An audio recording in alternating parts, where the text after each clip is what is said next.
It's time for a Wellness Revolution.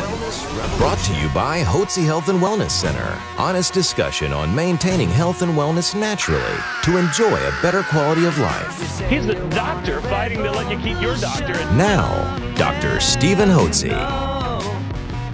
Welcome to Dr. Hotze's Wellness Revolution. I'm Stacy Banfield here with Dr. Stephen Hotze, founder of the Hotze Health and Wellness Center. And we are so delighted to have Dr. Sinatra back on the program today discussing simple tips that you can do to increase and improve your cardiovascular health. Dr. Hotze. Thank you so much, Stacy, and thank you for joining us today on Dr. Hotze's Wellness Revolution. We do believe that you and everybody should have a doctor and a staff of professionals to coach you on a path of health and wellness naturally. So as you mature, you've got energy, vitality, and enthusiasm for life. The reason I host this podcast is because I want you to take charge of your health, and I want you to obtain and maintain health and wellness naturally. To do that, I like to bring some really high-level, prominent physicians that are specializing not only in their specialty, but they specialize in natural and alternative approaches to help you obtain and maintain health and wellness without being on a pot full of pharmaceutical drugs. So I'm so pleased today to have my good friend, Dr. Stephen Sinatra, who's a cardiologist. Dr. Sinatra originally grew up in Long Island, New York, and went off to medical school, New York Medical School in Albany, ultimately did a cardiology residency, and is an invasive cardiologist where he's done all kinds of catheterizations of the heart. He's been located both in Connecticut, where he had the New England Heart Center, and he was at Manchester Memorial Hospital, chief of cardiology, director of medical education, and just a very prominent doctor nationwide, even before he began to approach and adopt more natural approaches to health, which just vaulted him to a completely new level, where he is followed by literally thousands of physicians from all different specialties across the country, following his recommendations not only for eating, but for heart medication and vitamin and mineral supplementation and other methods that can help improve cardiovascular status. As you would know, folks, the leading cause of death in America is cardiovascular disease, heart attacks, strokes, and those sort of cardiovascular problems. It's the leading cause of death and has been for decades. And so if you want to be healthy and well, don't worry about, it's important to have a good, healthy immune system. You got to, and fight off all these various infections and flu-like syndromes and COVID and all that. But that's not what's going to kill most Americans. What most Americans are going to end up dying from, of a plurality will die from heart disease. It's above cancer. So that's why I'm excited to have Dr. Sinatra on the program today, because I want him to give us Dr. Sinatra's tips for a healthy heart. So Dr. Sinatra, thank you for joining us again today, and I look forward to your educational, insightful comments about what individuals can do. Like myself, what can we do to maintain a good, healthy heart and cardiovascular status? Thank you for joining us. It's great to be here, Steve. Thanks for that nice introduction. Well, so tell me, we know it all starts with eating. The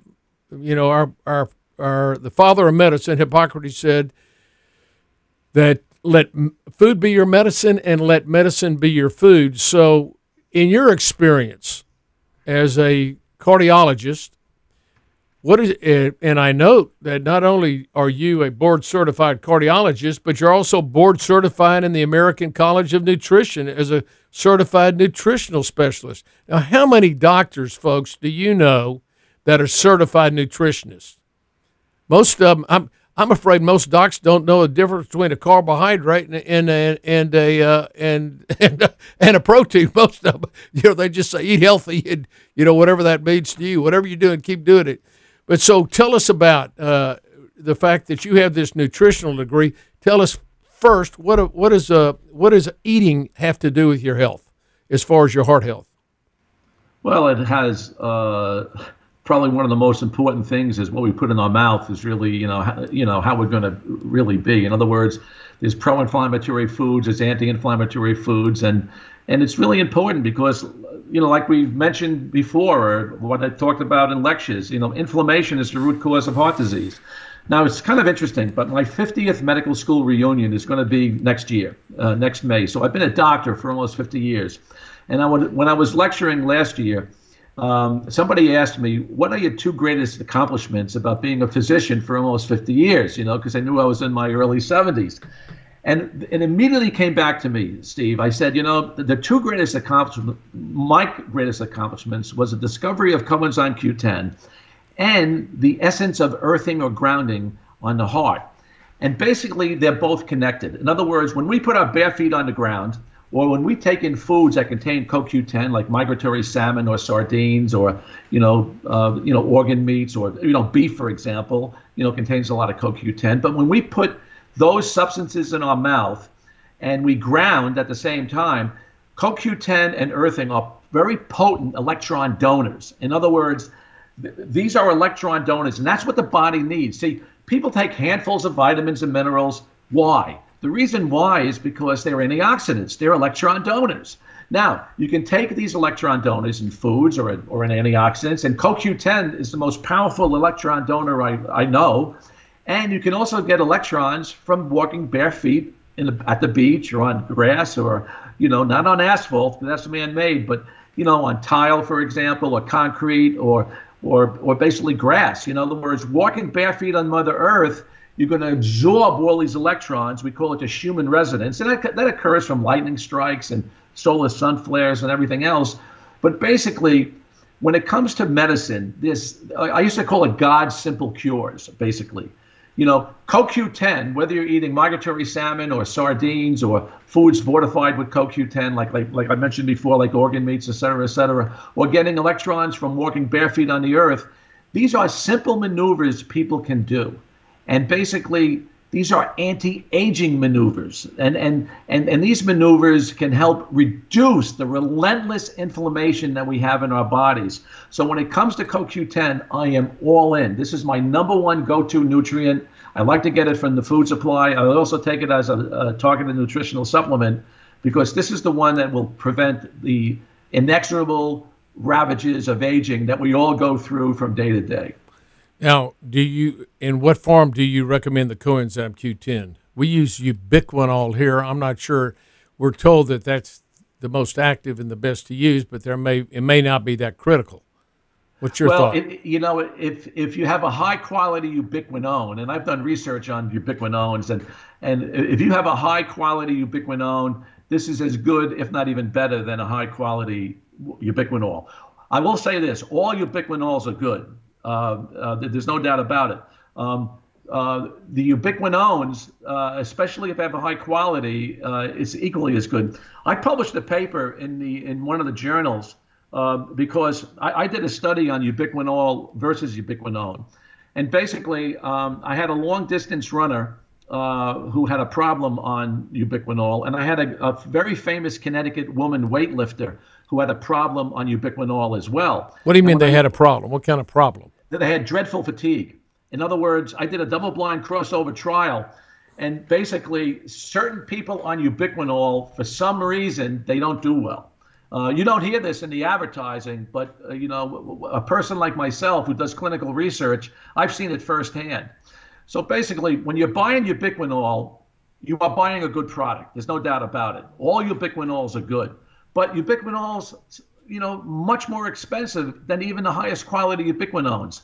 And the ubiquinones that we use at Healthy Directions, and I've tested them, I've done blood levels on them, I feel strongly about, because look, as a heart specialist, Steve, I recommend 2, 3, 4, 500 milligrams of CoQ10 a day. Right. I've had patients go literally broke, financially taking CoQ10. So when it comes to taking a CoQ10, I prefer the most advanced form of CoQ10, but the least expensive at the same time. Because as physicians, we have to be privy to pay the costs. And as well as I do, pharmaceuticals sometimes can be priced through the roof. Outrageous. The same thing is true of nutraceuticals. So basically, We use a high quality ubiquinone that's a lot less expensive, and I feel it's really superior. Now, you use ubiquinone over ubiquinol or vice versa. Explain that again. Well, remember this: ubiquinone and ubiquinol are they're a change in the body immediately. In other words, ubiquinol is a reduced form of CoQ10, and ubiquinone is the oxidized form. But they both are interchanged back and forth. Now, does ubiquinol have an advantage in people? Yes, it does. And I want you to get this.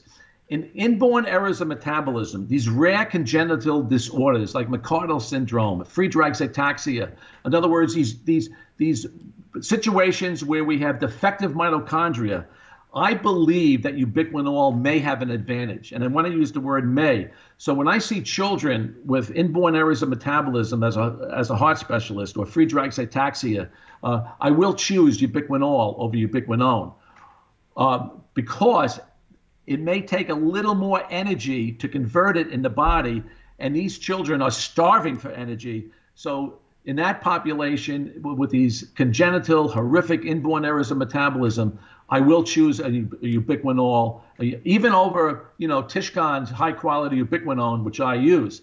But that's like less than 0.1% of the population. In the 99+% of the population, I use a high-quality ubiquinone. I got you. And so, what other supplements, vitamins or minerals, are in your regimen or armament? What would be the top 4 or 5 besides ubiquinol? Yeah, basically, if you want to talk about heart failure, now when you and I were both in medical school, and we're probably around the same age, right? You probably heard what I heard. The 5-year survival of heart failure was worse than cancer, and that's what our professors taught us, back in the early 70s in medical school. When I started using CoQ10 in the early 80s, that completely reversed. Steve, it was like a miracle. When I was seeing people waiting for heart transplants, whether they were adults or even children, I've treated dozens and dozens of children who were waiting for heart transplants. I mean, I had patients crying in my office with their 9-year-old suffering from heart failure because they couldn't match his heart. And it was a race against time. And I would treat these children with CoQ10. I did have the luxury of having a carnitine at the same time and magnesium. I didn't learn about D-ribose until about 2000, and actually it was back in 2004 when I learned it from another board-certified cardiologist, Dr. Jim Roberts, who was a co-author of Reverse Heart Disease Now. When I was sitting in the audience, actually it was at the A4M, Steve, I had about 10 to 15% failures with CoQ10, magnesium, and carnitine. But when I learned about D-ribose, that was the sort of the secret sauce that blended everything together. So I was really indebted to Dr. Jim Roberts, another board-certified cardiologist. He brought it to my attention almost 20 years ago. And since I started using D-ribose in combination with CoQ10, magnesium, and L-carnitine, I call that the awesome Foursome. And what that does, Steve, and our listeners should be privy to this, what it does, it drives energy into the right direction. In other words, it drives the production of ATP, or adenosine triphosphate. Now listen, it's all about energy when it comes to the heart. Even prehistoric man realized that life depended upon a pulsating heart. So you want to get the heart to pulsate. You want a good ejection fraction. You want a strong heartbeat. And what the awesome Foursome does, it drives the ATP, adenosine triphosphate, into the direction. And basically, somebody, smarter than me is going to discover this. But I have a feeling that when you drive ATP, you're communicating with maybe the exosomes in your body or the chemical messages in your body that's turning on your intrinsic stem cells. Remember, we all have intrinsic stem cells. They're in our fat cells, they're in our liver. And with the stem cell revolution, which occurred over the last 20 years, that these chemical messages that are induced by the awesome Foursome are communicating, and we're developing new heart cells.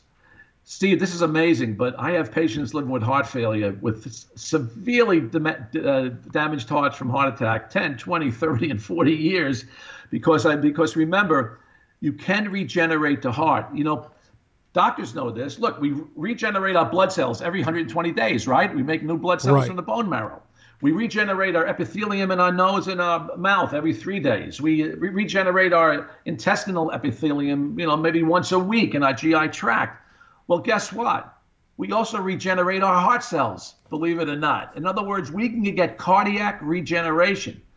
And when I read this article in the Science Journal about 10 or 15 years ago, oh my God, Steve, I had this incredible nirvana where I realized why my people were living and why my congenital hearts who were dying, and I put them on the awesome Foursome. Now I realized why they were living, because I have a feeling could be the ATP and the exosomes in the body are communicating with our intrinsic stem cells to form new, what we call myocytes, or new heart cells. Just like we form new red blood cells, we can form new heart cells. So if we have a degenerative heart or a heart compromised by a heart attack and we lose half our heart from damage to the heart, we can regenerate that heart with the awesome Foursome. And that, to me, is the greatest discovery in my lifetime. And that's the legacy hopefully I can leave when I pass from this planet. Well, this is really a key. These 4 particular nutraceutical products: coenzyme Q10 in the form of ubiquinol, L-carnitine, and minimally, a healthy person in their 40s, 50s, 60s, 70s, that's healthy. What would you put them on ubiquinol? 200 milligrams a day, 300, 400 Well, actually, again, I use ubiquinone because, again, it's less expensive and Right. it's a very, very high quality. So I just want to set the record straight. For a healthy person over the age of 40, I like about 100 milligrams of a good quality ubiquinol or ubiquinone. Any compromised individual, hypertension, diabetes, heart disease, angina, valvular disease, heart failure, I like to double it up to, or at least go to 150 to 200 milligrams. And then in anybody waiting for a heart transplant or severe heart failure, if 200 milligrams doesn't afford these people a good quality of life, I'll even go higher to 300 or 400 milligrams. Remember, Steve, in the old days, we would measure blood levels like the digoxin in people's blood, or we'd measure ACE inhibitors in the blood, and we'd measure, different drugs in the blood. Well, you can measure also CoQ10 in the bloodstream. And I presented papers at the CoQ10 Symposium in Ancona, Italy, over 10 years ago, where I showed these patients who had refractory heart failure who did not really recover until they bumped their blood levels of CoQ10 up to 7 times normal. So in other words, a normal blood level of CoQ10 can be 0.6 or 0.7, but sometimes we got to go to 3.5 and above to really see a therapeutic difference. And in my sickest patients, I would have to drive the blood level that high. So just like we did it with the digoxin and ACE inhibitors, and we measure potassium in the blood and magnesium in the blood, the same thing is true of coenzyme Q10. So if I had a failure, the first thing I would do, in other words, if a patient didn't respond clinically, I would test their blood level. If their blood level was low, I would certainly get their blood level up to a respectable level. And mostly, 100% of the time, I saw a therapeutic effect. Now, L-carnitine is another nutraceutical product you use. Now, L-carnitine is an amino acid that helps convert fat intracellularly into energy. The fat it brings the fat into the mitochondria. So, what sort of dose do you use on that? Well, I used to use large doses until I realized that some people with thyroid disease and large and high dose carnitine, there was a connection. So I started to reduce the doses. Then this whole thing came out about this TMAO hypothesis, which I think is a hypothesis. Nobody has really proved it. It's sort of an interesting aspect of looking at heart disease from the TMAO metabolites in the gut. Which come from fish. Unfortunately, we used to think that fish was, not only brain food, but it's good for the heart. Right. But basically, some of these TMAO derivatives were thrown under the bus, and carnitine was one of them. I mean, the Cleveland Clinic has produced data showing that, in the meta-analysis, that carnitine is superior in patients with cardiomyopathy and angina because it does so many good things for the heart. Does it raise TMAO? Yes, it does, because it's an animal. It comes from animal flesh. But when it comes to carnitine, what I've realized over my growth and development as a cardiologist is that less is more. So in other words, when I used to use 2 and 3 grams, now I'm down to 500 milligrams to up to a gram, gram and a half, because I realize even small doses of carnitine, we get a lot of bang for our buck. And remember this, Steve, you mentioned it. Carnitine is like a shuttle. It shuttles in not only free fats to be burned. See, people don't realize this, but fat is the energy for the heart.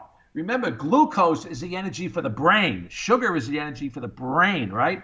But fat is the energy for the heart. And basically, that's how we develop ATP, basically more from fat molecules as opposed to sugar. Right. So when we use carnitine, we're not only shuttling in these free fatty acids like a ferry boat, but we're shuttling out the toxic byproducts of the metabolized fat. So carnitine acts like a shuttle, and that's why we call it the carnitine shuttle. And even small doses. I've even had some of my patients improve on 100 milligrams a day.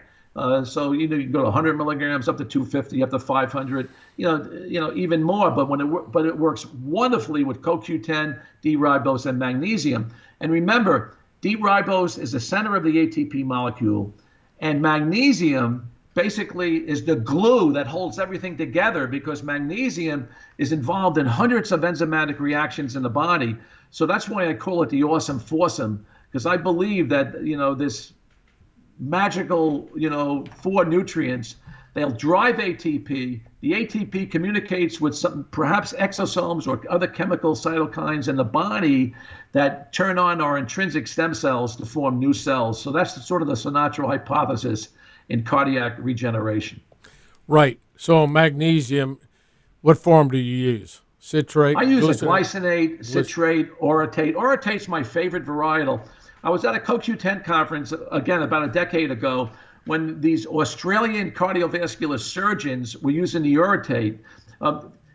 Steve, do you remember this years ago when some of our surgeons used to try to add substances like potassium to the heart-lung machine to drive ATP? Okay. Well, one of those was magnesium orotate.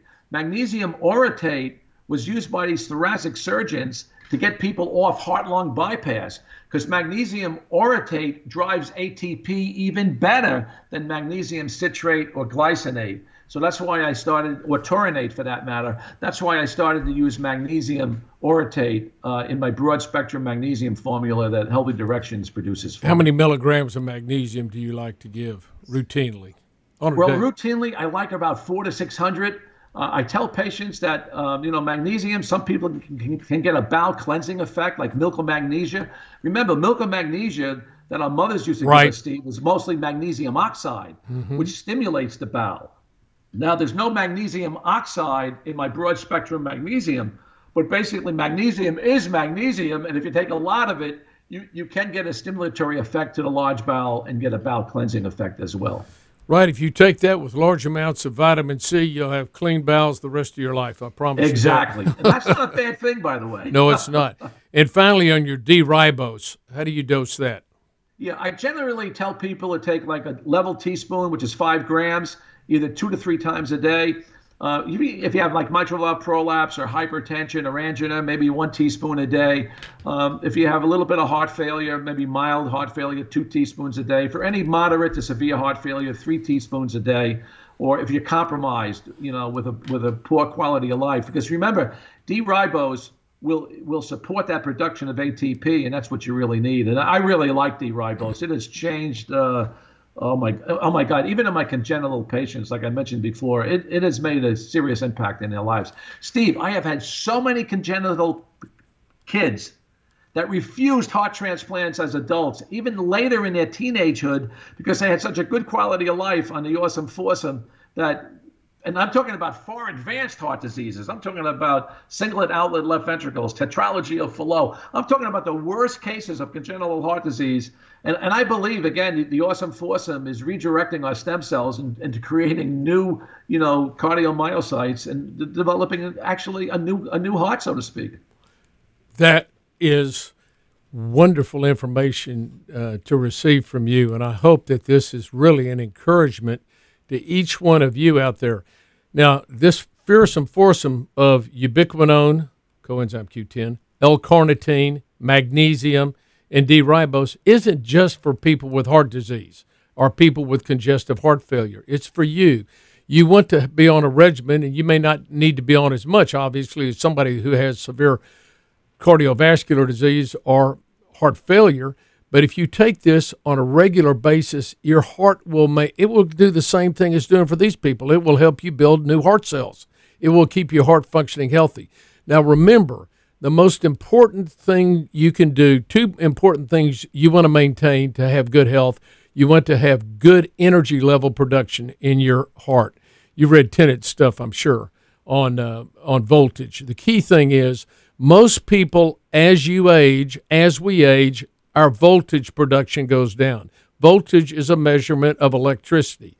Every cell in your body has a power plant. It's called the mitochondria, if you think back in your biology in high school. It's a power plant. That power plant produces electrical current. That electrical current is really formed in the molecule ATP, adenosine triphosphate, which you can remember from biology if you took it in college. So that adenosine triphosphate contains the electrons, the electricity that drives all the biochemical processes in your cells. And if your cells are healthy, then your organs are healthy. And if your organs are healthy, you're healthy. So you want to have good energy production. You, instead of being a low voltage individual, you want to be a high voltage individual. You want to be the life of the party. And many people, and this is the aging process, as you age, you may change your eating habits, your hormone levels go down, your thyroid hormones, your sex hormones, adrenal hormones, and you don't get the vitamins and minerals you need because the food you're eating is basically just crap. It's the American diet, and you're eating that, and you're unhealthy. You may, on top of that, have allergies, which we haven't discussed, but allergies adversely affect your immune system and drain your immune system and make you unhealthy. And when your body is unhealthy, you end up going to the doctor, and the doctor wants to treat your symptoms with a bunch of drugs and medication rather than nutritional support with foods and with vitamins and minerals. And so we put you on a bunch of drugs, which are toxic, and you get sicker quicker, as Sherry Rogers has said, and you go downhill.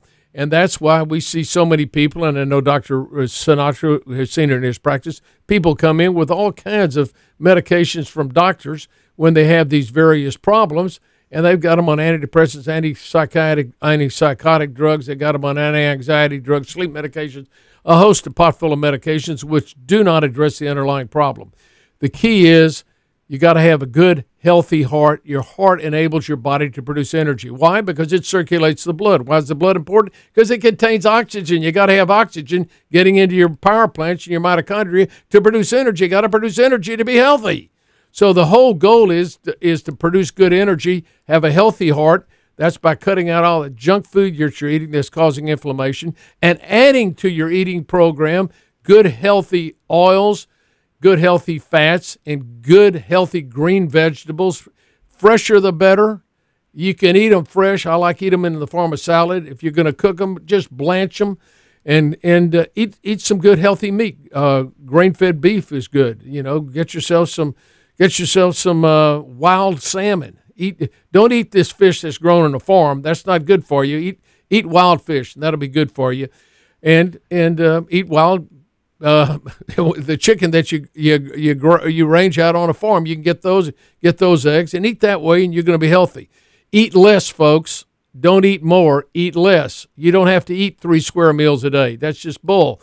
My dog, who is 5.5 years old, my wife feeds that dog, who's a retriever, silver retriever, Labrador, feeds it once a day. All that dog eats is dried bison beef once a day.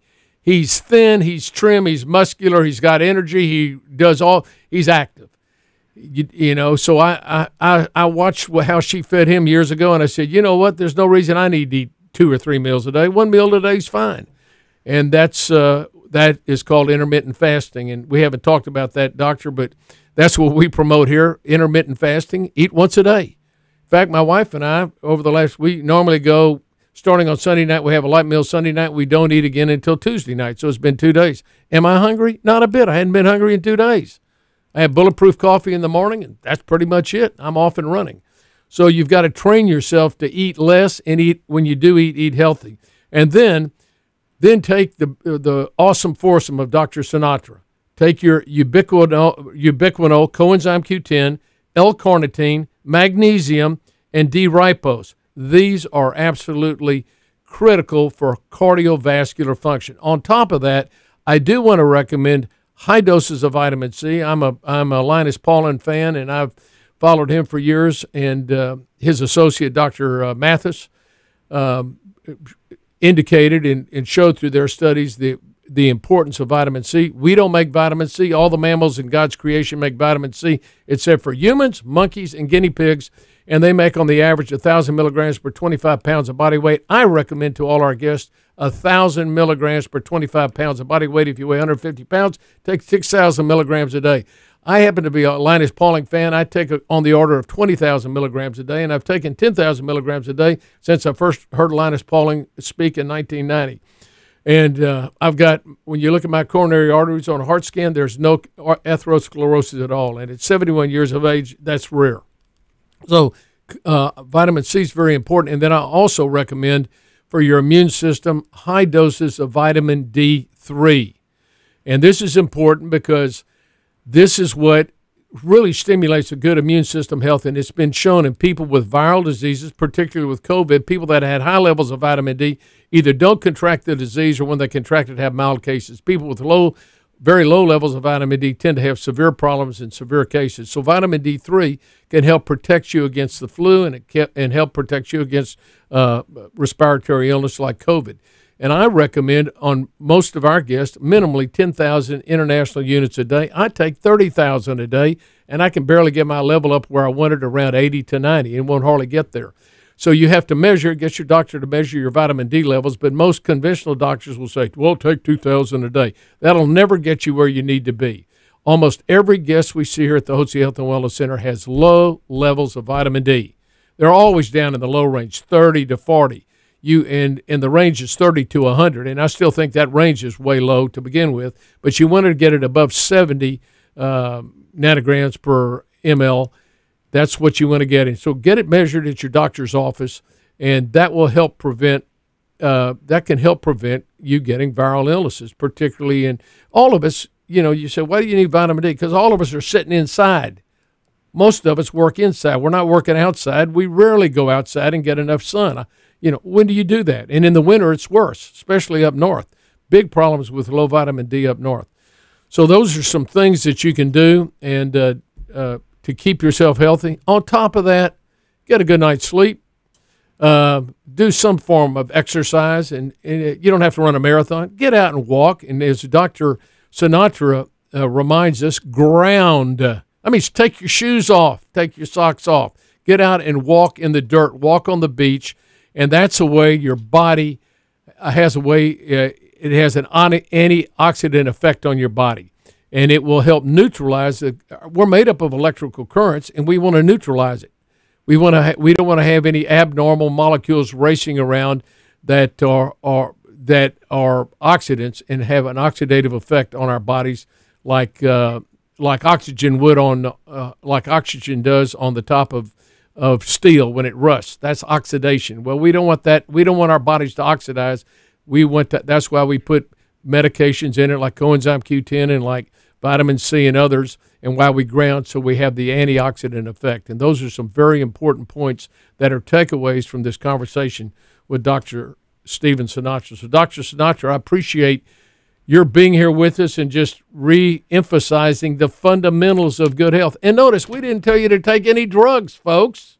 We didn't recommend one pharmaceutical agent at all. So this is why I love having Dr. Sinatra on, because he's here telling you natural things that you can do to be healthy. And I would highly recommend that you follow his recommendations. If you do that, you're going to have good heart health. And I would recommend, of all the books you have, I think Reversing Heart Disease is really critical. Even if you don't have heart disease, if you see how you can reverse it, then you can see how you can prevent it. Heart disease is preventable, folks. You don't have to die of heart disease. You don't. You can prevent it, and you can prevent it through proper habits that you develop. Habits in what you eat, in what you exercise, and vitamin and mineral supplementation. All these are, and we didn't even get into the psychological effects that you can have on your heart. The positive benefits can have of meditation, of prayer, reading the scriptures, being at peace with God and with man. All those things are very important for heart health, and that's another topic for another day. So, Dr. Sinatra, thank you again for joining us. You were tremendous, and I appreciate you. You got me fired up. Well, that's great, Steve. That was a great conclusion. And yeah, maybe we can do a program on meditation, prayer, and grounding. And by the way, my next book is Get Grounded, Get Well. That'll be coming out probably in around 6 months to a year. And we should really talk about earthing and grounding more, because there's more and more exciting stuff coming out on that. Right. Last time you were here, we talked about that, and I had read about it. So I saw some doctor on YouTube somewhere talking about it, and then I saw that you were involved in grounding, and so I was very, very interested in that. We need to do a program on that. So again, thank you for joining us today. Thank each one of you for joining us today, and we wish you every success in life, and we hope you have a life that's full of health and happiness. God bless each one of you. Thank you for joining us.